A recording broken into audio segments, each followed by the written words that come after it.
Apa yang terjadi, Pak? Belum sampai ke Tabuk mereka sudah lari. Gentar hatinya. Berarti mereka melihat memang umat Islam ni cari mati memang. Dalam pandangan mereka, dalam pandangan kita, kita cari syahid. Tidak ada rasa gentar sedikit pun. Bahkan berlomba-lomba merindukan syahid. Kalau bukan karena jiwa orang Arab yang keras ini, tidak akan sampai Islam di tanahmu, katanya. Makanya kalau Islam diturunkan di Indonesia lalu disuruh sebarkan, belum tentu sampai ke Malaysia pun, karena kita disibukkan dengan. Assalamualaikum warahmatullahi wabarakatuh. Anda rindu mendengarkan kajian-kajian dari ustadz-ustadz kita dari Aceh? Kunjungi channel YouTube Maulizul Akbar NAD. Subscribe, like, share, komen.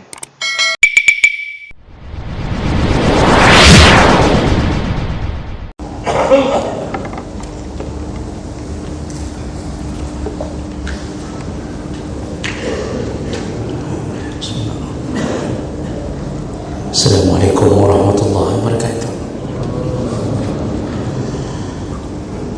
Alhamdulillahirabbil alamin. Wa bihi nasta'in 'ala umuri dunya waddin. Asyhadu an la ilaha illallah wahdahu la syarika lah. Wa asyhadu anna Muhammadan 'abduhu wa rasuluhul karim. Allahumma shalli wa sallim على نبينا المصطفى محمد وعلى آله وأصحابه أجمعين أما بعد رب اشرح لي صدري ويسر لي أمري واحلل عقدة من لساني يفقهوا قولي. Segala puji bagi Allah, kemudian salawat dan salam kepada Rasulullah, pada keluarga dan seluruh sahabat-sahabatnya. Bapak-bapak dan ibu, jemaah salat maghrib dan isya yang Allah muliakan insyaAllah. Di pertemuan kita yang lalu, kita sudah membahas salah satu daripada fadilah beriman kepada Rasulullah Muhammad sallallahu alaihi wasallam, atau fadilah menjadi umat beliau, yaitu Allah kali lipatkan pahala, Allah gandakan pahala berkali lipat kepada umat Muhammad di saat umat yang lain sebelum kita tidak diberi kelebihan itu. Kita sedikit beramal tapi pahalanya berkali lipat. Jadi Allah mudahkan dalam segala hal agar umat Muhammad memenuhi surga. Dan itu bukti begitu manjanya kita di hadapan Allah. Baik, kita sudah jelaskan panjang lebar dengan beberapa contoh begitu besarnya pahala yang kita terima dengan semua amal-amal kita. Kita lanjutkan fadilah berikutnya menjadi umat Muhammad sallallahu alaihi wasallam, yaitu umat Muhammad diberi izin oleh Allah untuk menjadikan hamparan bumi sebagai tempat untuk bersujud atau tempat ibadah, sekaligus sebagai alat untuk bersuci. Jadi umat Muhammad ni Allah Subhanahu wa taala mengizinkan kita untuk melakukan ibadah, bersujud, salat di semua lapisan bumi, di semua hamparan tanah, dan kita bisa jadikan sebagai alat untuk bersuci. Itu yang dimaksud apabila tidak ada air, maka debu pun bisa jadi alat bersuci. Dan itu tidak diberikan kepada umat-umat terdahulu. Jadi tidak diberi kesempatan oleh Allah untuk Yahudi dan Nasrani untuk melakukan hal seperti itu. Dulu dalam banyak tafsir dijelaskan kaum Yahudi dan Nasrani hanya boleh beribadah di tempat-tempat yang berbentuk rumah yang mereka jadikan sebagai sinagog atau pagoda dan gereja. Jadi tidak boleh menghamparkan sajadah langsung salat di atas tanah begitu saja, tidak boleh. Kalau mau salat harus ke dalam gereja itu, mau ibadah harus ke situ. Yahudi juga begitu. Jadi tidak diterima ibadahnya kalau dilakukan di tempat yang tidak diizinkan. Dan ini kita bisa dapatkan keterangan ini dalam beberapa ayat. Di antaranya dalam surat Yunus 87, Allah Subhanahu wa taala menyebutkan wa auhayna ila Musa wa akhihi an tabawwa'a biqaumikuma bimisra buyutan waj'alu buyutakum qiblatan wa aqimus salah wa basyiril mu'minin. Jadi kata Allah, kami wahyukan kepada Musa dan Harun apa yang Allah wahyukan, yaitu ambillah beberapa rumah yang ada di Mesir. Jadi pilihlah beberapa rumah yang ada di Mesir, lalu jadikanlah rumah-rumah itu sebagai kiblat kalian, artinya tempat kalian beribadah. Wa aqimus salah, dirikanlah salat di tempat itu. Wa basyiril mu'minin, berikan kabar gembira kepada orang-orang yang mukmin. Jadi Allah wahyukan kepada Nabi Musa dan Harun, kalau mau ibadah cari tempat rumah-rumah, ambil, jadikan sebagai tempat kalian bersujud untuk salat. Di masa Nabi Zakaria alaihi salam, mihrab, satu-satunya tempat ibadah beserta dengan musallanya, tempat salat itu. Makanya hari-hari nabi-nabi terdahulu itu kalau mau ibadah itu ke mihrab atau ke tempat musalla itu. Maryam alaihi salam itu hari-harinya selalu berada di mihrab. Jadi dia berada di mihrab untuk beribadah. Dalam surat Ali Imran 39 Allah katakan fanadatul malaikatu wa huwa qa'imun yusalli fil mihrab. Jadi ketika Jibril datang memanggil Zakaria alaihi salam dan dia berdiri di mihrabnya, yaitu sedang melakukan salat.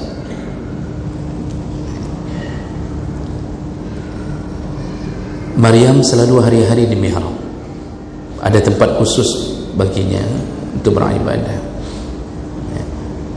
Lalu kemudian Rasulullah pun mengatakan seperti itu dalam hadis dari Ibnu Abbas radhiyallahu anhu, qala Rasulullah sallallahu alaihi wasallam, Rasulullah berkata, wa'atitu khamsan lam yu'atihinna ahadun qabli minal anbiya. Ada 5 perkara yang aku diberikan oleh Allah dan tidak pernah diberikan kepada nabi-nabi sebelumku. Ada 5 perkara yang aku diberikan oleh Allah keizinan, tapi tidak diizinkan untuk nabi-nabi sebelumku. Nah, salah satunya Nabi menyebutkan, yaitu ju'ilat li al-ardu tahuran wa masjidan. Aku diizinkan untuk memakai hamparan bumi. Ju'ilat li al-ard, aku diizinkan memakai hamparan bumi ini, yaitu yang dimaksud adalah tanah dan debunya, pasirnya. Tahuran sebagai alat bersuci, wa masjidan, dan tempat untuk bersujud. Jadi bahasa Nabi enggak pernah diberikan ini kepada nabi-nabi sebelum beliau. Jadi dikhususkan oleh Rasulullah, inilah pemberian Allah kepada Rasulullah dan kepada umatnya. Lalu Nabi menyambung, walam yakun nabiyyun minal anbiya yusalli hatta yablugha mihrabahu. Dulu, kata Rasulullah, semua para nabi itu tidak pernah salat. Ini belum koma, karena bahaya kalau di koma. Nabi terdahulu tidak pernah salat, misalnya bahaya itu. Kan kalau mau dipotong video model begitu biasanya, Pak. Nah, jadi dibuat cuplikannya, ustaz mengatakan Nabi terdahulu tidak pernah salat. Ini kalau sudah sampai begini, yang buat kamera sudah boleh kita potong lehernya. Kata Nabi, nabi-nabi terdahulu tidak pernah melakukan salat sebelum sampai hatta yablugha mihrabahu, sebelum sampai ke mihrab. Jadi enggak ada cerita salat di rumah, enggak ada cerita salat sunnah di rumah, enggak ada cerita kalau safar lentangkan di mana saja, di balai-balai, atau tidak ada cerita. Tidak pernah mereka melakukan salat dan tidak bisa melakukan salat sampai mereka berada di mihrabnya, yaitu tempat salat di dalam masjid-masjid atau dalam musalla-musalla mereka. Dan ini dalam hadis lain juga disebut perkara yang sama. Jadi kalau ada 4 perkara lagi, saya rasa tidak perlu saya sebutkan, ini panjang ni ceritanya, karena poin kita pada ini dulu. Jadi di antara 5 perkara ini, itu yang Nabi sebutkan. Tapi kalau Bapak penasaran, saya sebutkan. Perlu tidak saya sebutkan? Ini ada 2 hadis panjang-panjang tentang masalah ini, Pak. Tapi saya lihat wajah Bapak penasaran, biarlah saya sebutkan. Nanti jangan sampai nanti ada yang WA saya, hai Ustaz, apakah anda sebut mupuk dengan? Jadi Nabi mengatakan yang pertama tentang cuma Nabi Muhammad dan umatnya yang diberikan kesempatan untuk solat di semua hamparan bumi. Yang 4 lagi, saya bacakan terjemahnya saja, biar cepat, karena waktu kita memang singkat, padat, cuma 35 menit kita bersama. Yang 4 lagi, kata Nabi, yang kedua, yaitu diberikan perasaan takut ke dalam hati musuh. Pada jarak antara diriku dengan musuh memerlukan perjalanan selama 1 bulan.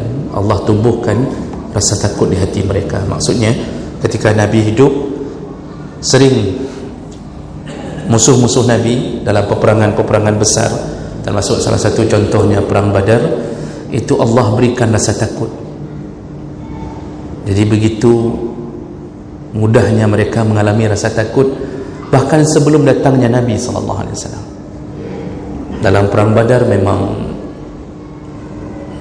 diobrak-abrik oleh Allah melalui angin badai, diturunkan malaikat min junudin lam tarawha, yaitu pasukan-pasukan yang engkau tidak lihat, yaitu para malaikat. Ketika perang Tabuk, itu perang paling berat karena berada di musim paceklik.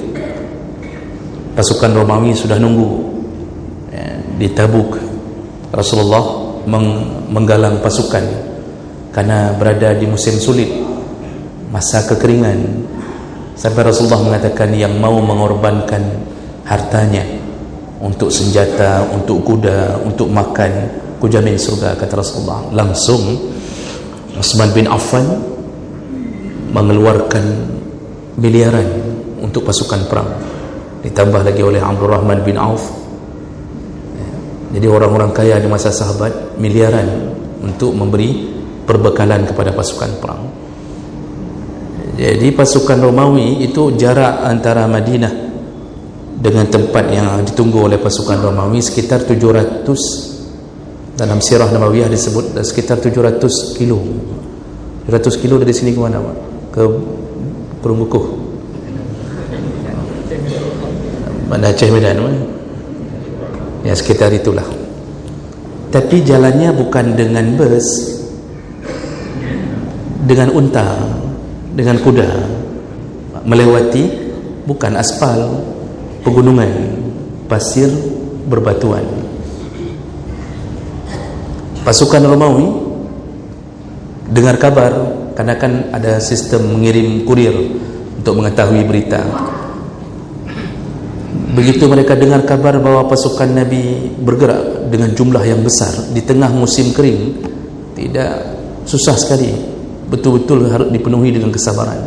Begitu dengar, mereka tidak nyangka bahawa Nabi berangkat dengan sahabatnya untuk melawan pasukan Roma. Apa yang terjadi, Pak? Belum sampai ke Tabuk mereka sudah lari. Gentar hatinya. Berarti mereka melihat memang umat Islam ni cari mati memang. Dalam pandangan mereka, dalam pandangan kita, kita cari syahid. Tidak ada rasa gentar sedikit pun. Bahkan berlomba-lomba merindukan syahid. Ya, makanya Allah tanamkan perasaan takut. Dan sebelum itu tidak. Waktu pasukan Roma mengejar Nabi Isa, tidak dikirimkan rasa takut itu. Ya, tidak dikirimkan. Sehingga Nabi Isa yang kemudian diangkat oleh Allah SWT, diselamatkan. Dan itu berawal dari pengkhianatan salah satu muridnya. Waktu Fir'aun mengejar Musa, tidak dikirimkan rasa takut.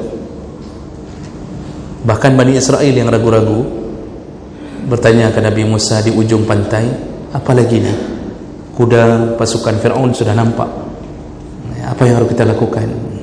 Nabi Musa pun tawakal ke Allah. Baru disuruh pukul air laut dengan tongkat. Jadi Fir'aun itu enggak diiringi dengan rasa takut, ditenggelamkan di tengah. Tapi Nabi Muhammad belum sampai mereka sudah takut. Itu kata Nabi SAW.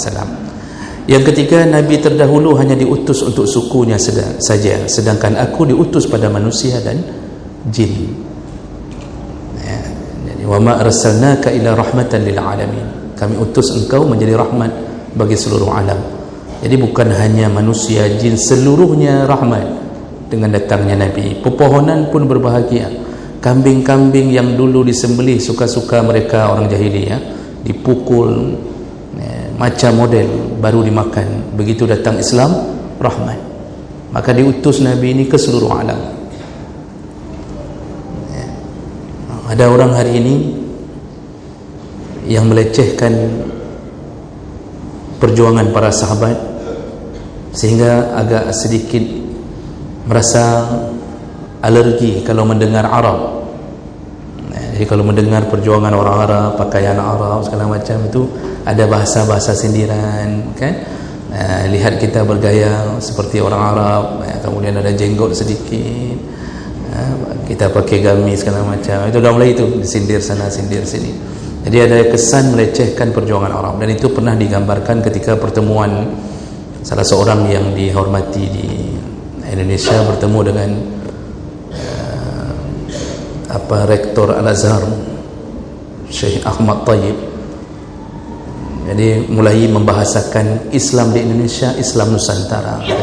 Begitu bangganya dia mengatakan, ini kami di sini nih ada Islam, namanya Islam Nusantara. Jadi bangga dengan kebinekaan dan gaya yang tersendiri. Jadi seakan-akan di situ ada bahasa orang, kami bukan Islamnya orang Arab. Di situ disikat habis sama Syekh ini. Dia mengatakan, kalau bukan Allah turunkan Islam di Arab, kalau bukan karena jiwa orang Arab yang begitu keras, berani menelan semua kepahitan untuk menyeberang sungai, menyeberang lautan, masuk sampai ke negara-negara, ya, Sa'ad bin Abi Waqqas sampai ke daratan Cina berjuang, Tariq bin Ziyad sampai ke Andalusia, dia sebarkan. Kalau bukan karena jiwa orang Arab yang keras ini, tidak akan sampai Islam di tanahmu, katanya. Makanya kalau Islam diturunkan di Indonesia lalu disuruh sebarkan, belum tentu sampai ke Malaysia pun, karena kita disibukkan dengan menaikkan BBM, ya. Lalu kita buat partai ini, partai itu, kemudian ya begitu-begitu saja, kacau saja di antara kita. Ya, makanya aku, kata Nabi, diutus ke seluruh Arab. Nabi-Nabi terdahulu diutus untuk sukunya saja. Kemudian yang keempat, ini kayak sudah beralih judul ini kayaknya, ini sudah saya jelaskan ini, tapi tidak mengapalah, anggap saja ini iklan pengetahuannya. Kemudian yang keempat, Nabi mengatakan Nabi terdahulu tidak boleh memanfaatkan rampasan perang. Jadi dulu perang enggak boleh ngambil ghanimahnya, rampasan perang enggak boleh diambil. Di masa Nabi dibagikan oleh Nabi SAW, halal untuk diambil. Dan yang kelima, ya, Semua Nabi permintaannya telah Allah kabulkan, sedangkan permintaanku ku simpan sebagai syafaat bagi umatku di akhirat. Ini nanti di akhirat Nabi menghabiskan semua permintaannya untuk menolong umat. Ini nanti masuk ke fadilah berikutnya. Nah, Bapak Ibu yang Allah muliakan, jadi Nabi tadi poinnya mengatakan bahawa dulu tidak diizinkan ibadah di sembarang tempat, tetap harus berada di musalla, di masjid yang khusus. Dan itu tidak terjadi pada umat Muhammad. Umat Muhammad sallallahu alaihi wasallam diberikan seluas-luasnya kesempatan untuk bersujud di mana saja. Kata Allah dalam surah Al-Ankabut ayat 56, ya ibadiyalladzina amanu, wahai hamba-hambaku yang beriman, inna ardi wasi'ah, bumiku begitu luas, kata Allah, fa iyaya fa'budun, maka sembahlah aku ketika engkau berada di atas itu. Artinya di atas hamparan bumi, sembahlah aku dimanapun engkau berada. Ya Allah memulai kalimat bumiku begitu luas, maka sembahlah aku dimanapun engkau berada. Kemudian dalam hadis riwayat Bukhari Muslim dari Jabir bin Abdullah radhiyallahu anhu, Rasulullah juga menegaskan lagi, wa ju'ilat li al-ardu masjidan wa tahuran, aku diizinkan atau dijadikan bumi sebagai tempat sebagai alat bersuci dan tempat untuk bersujud. Wa ayyuma rajulin min ummati adrakathu as-salah falyusalli, maka umatku dimanapun dia mendapatkan waktu salat, maka salatlah di mana dia dapatkan. Artinya dimanapun engkau berada dalam perjalanan di tengah padang pasir, maka berhentilah, salatlah dimanapun engkau bisa. Artinya enggak mesti engkau harus mencari masjid, tidak mesti salatmu tetap diterima. Jadi ini diberikan untuk umat Muhammad sallallahu alaihi wasallam. Walaupun begitu, dalam catatan beberapa hadis ada beberapa tempat di antara permukaan bumi ini yang dimakruhkan untuk salat. Contohnya salah satu hadis menyebutkan dari Abu Sa'id Al-Khudri radhiyallahu anhu, qala Rasulullah sallallahu alaihi wasallam, al-ardu kullaha masjidun illa al-maqbarah wal hammam. Hadis riwayat Tirmizi, Ibnu Majah. Kata Rasulullah, semua tempat di atas bumi ini bisa digunakan untuk sujud kecuali dua tempat, yaitu kuburan dan hammam, kamar mandi. Nah, kalau kita teliti ke fikih, dalam fiqhul islami wa adillatuh, itu dijabarkan pandangan ulama-ulama mujtahid mazhab, kuburan dalam pandangan jumhur Hanafi, Maliki dan Syafi'i itu makruh untuk solat di tempat itu, makruh, iaitu di tanah yang area perkuburan, makruh untuk solat di tempat itu.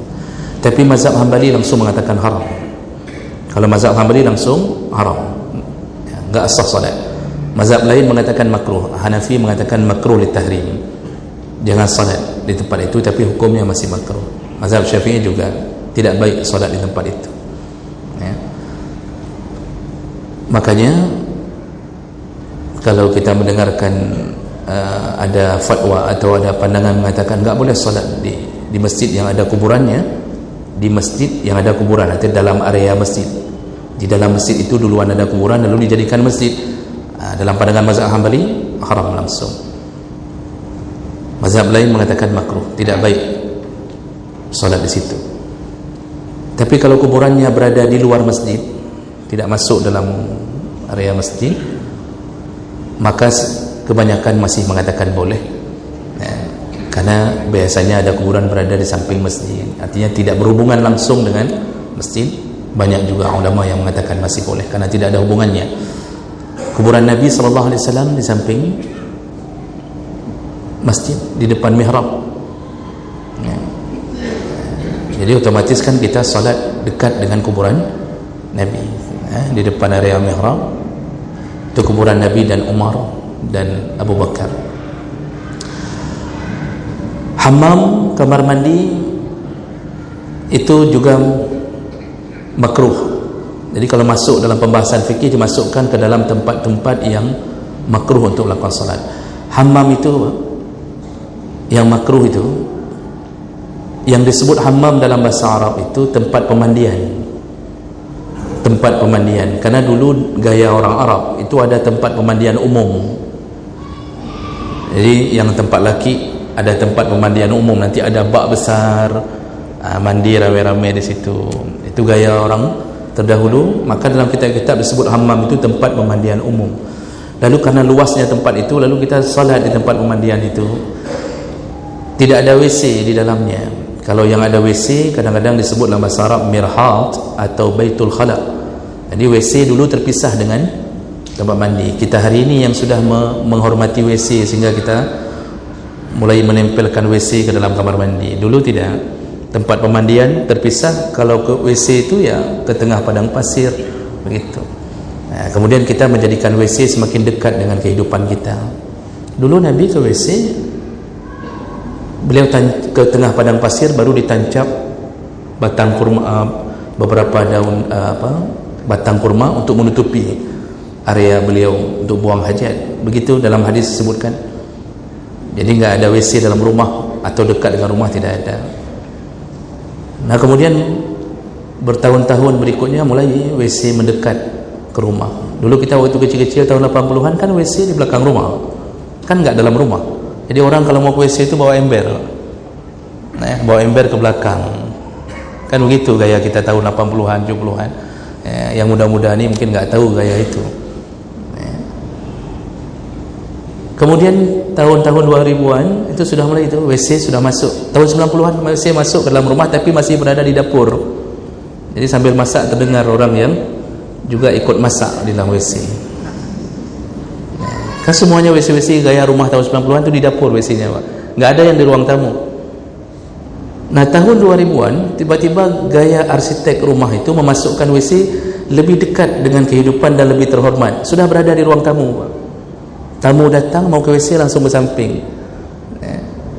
Apa yang terjadi dalam WC terdengar oleh tamu. Kan sudah mulai begitu cerita rumah-rumah begitu kan sekarang hari ini begitu. Lalu semakin hebat lagi kita junjung WC sampai masuk ke kamar hari ini. Dari kasur loncat langsung WC. Sakit perut satu langkah masuk WC. Tahun 2030 nanti mungkin WC di bawah kasur langsung. Ini tinggal balik kasur beruk langsung ke dalam. Jadi begitu hormatnya kita ke WC. Makanya di mana ada tempat pemandian itu makruh, tapi kalau yang ada WC-nya itu bukan lagi makruh, malah menyebabkan tidak sah salat. Jadi dulu itu pemandian yang dimaksud adalah tempat yang tidak ada WC-nya. Makruh salat di situ. Tapi kalau model yang ada WC yang kita cebok di situ, bekasan-bekasan muncul, maka di situ malah bukan lagi makruh. Bisa menyebabkan tidak sah salat, tidak boleh. Makanya orang yang WC dalam kamar itu perlu berfikir ulang, Pak. Karena kadang-kadang kita keluar dari WC, kaki kita, apalagi model yang tidak mengamalkan sunnah Nabi, enggak ada sendal dalam WC, kaki telanjang masuk WC. Kadang-kadang kita bersih, anak kita yang kadang-kadang masuk tidak bersih, kita injak keluar di dinding masih nempel sana nempel sini, kita keluar lap kaki digeser kaki masuk langsung di lantai tersebut, lalu kita menuju untuk solat, kadang-kadang terinjak lagi. Maka tetap seharusnya tidak terlalu mendekat WC itu dengan tempat kita hidup tentunya. Nanti kalau kita buka kitab fikih juga tempat lain yang dimakruhkan termasuklah al-mazbalah di tempat area pembuangan sampah, wal majzarah di area penyembelihan hewan. Itu semua tempat-tempat yang dimakruhkan. Lalu tempat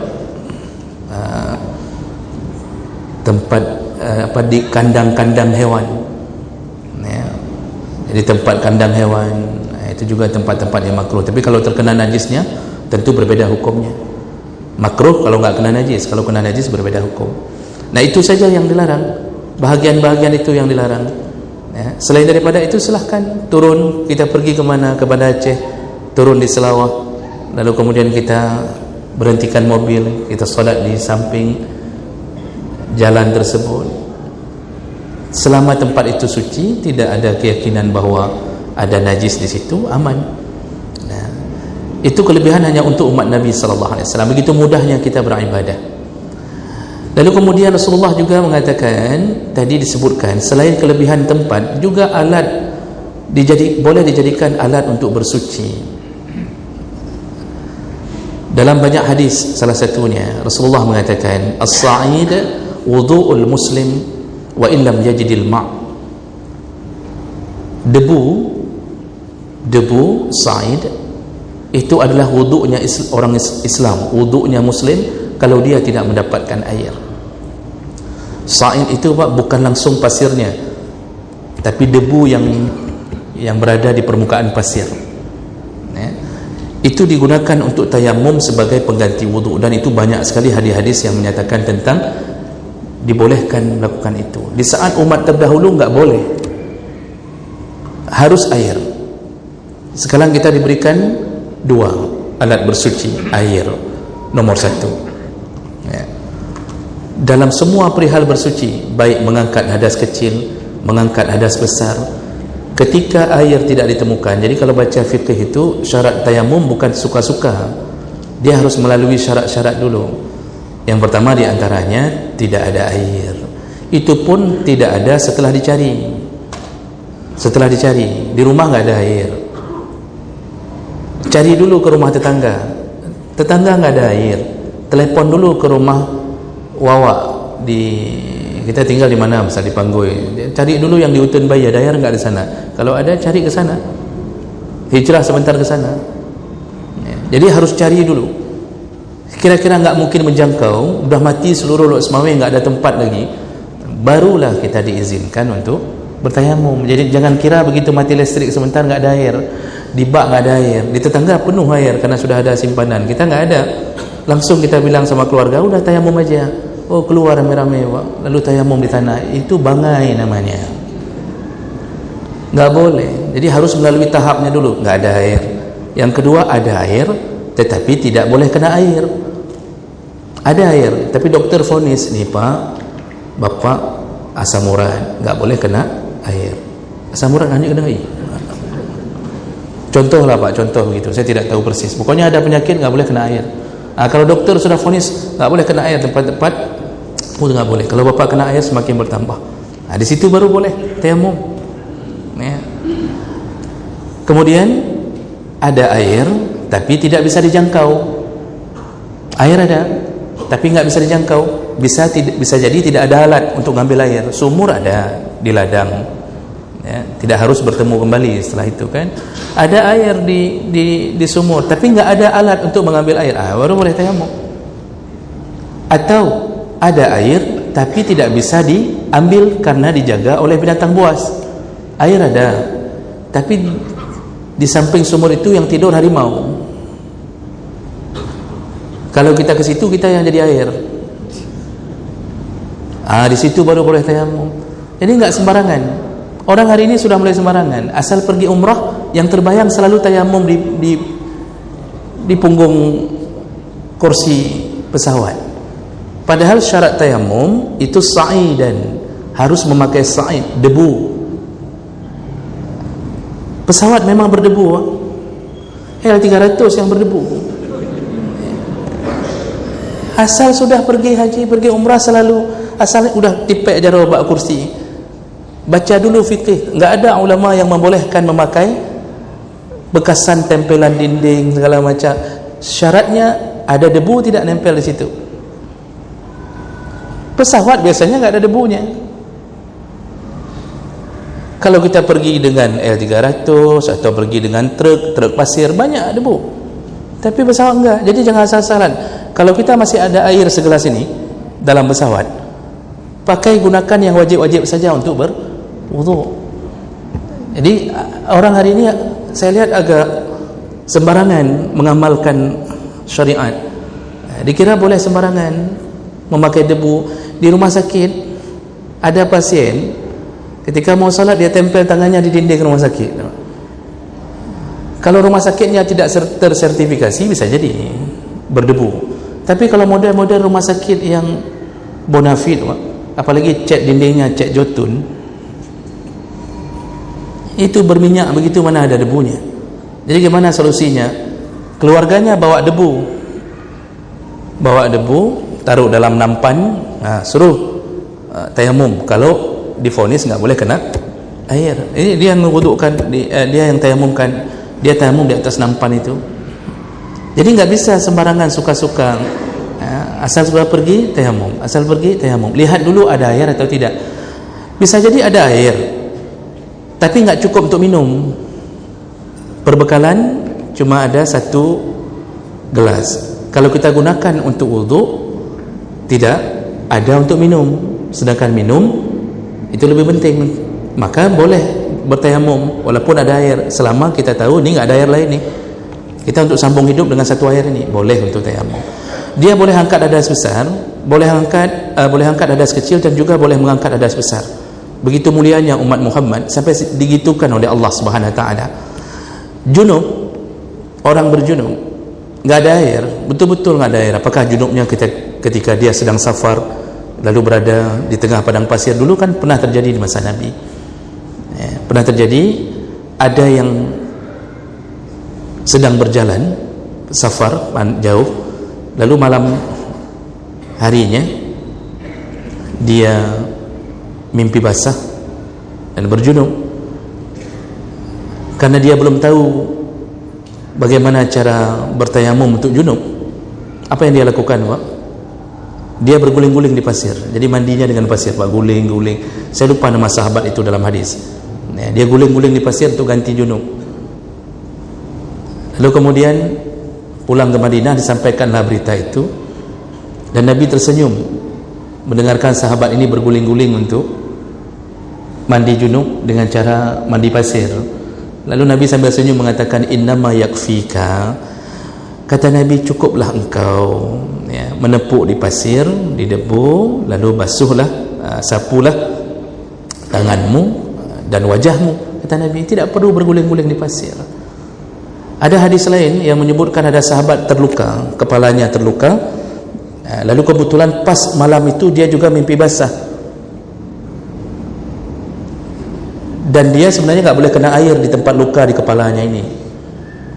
Tapi dia tanya ke beberapa sahabat yang bersamanya, bagaimana keadaanku? Kalau aku bolehkah aku bertayamum dengan pasir saja, dengan debu saja?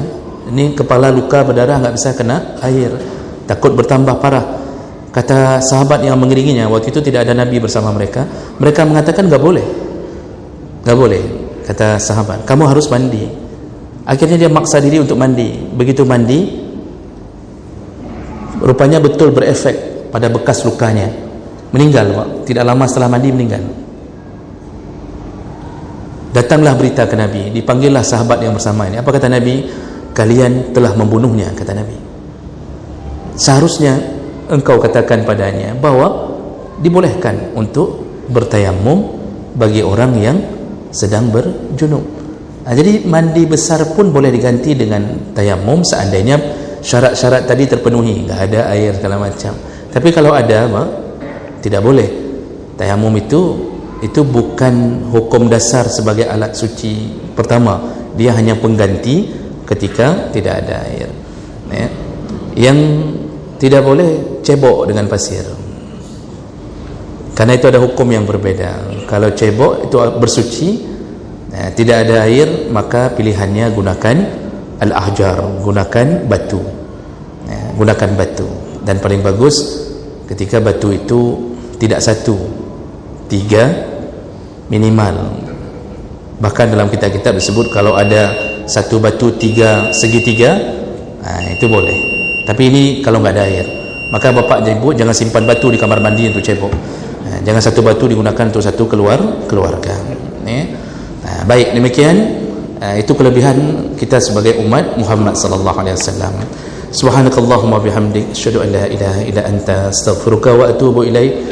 Wassalamualaikum warahmatullahi wabarakatuh.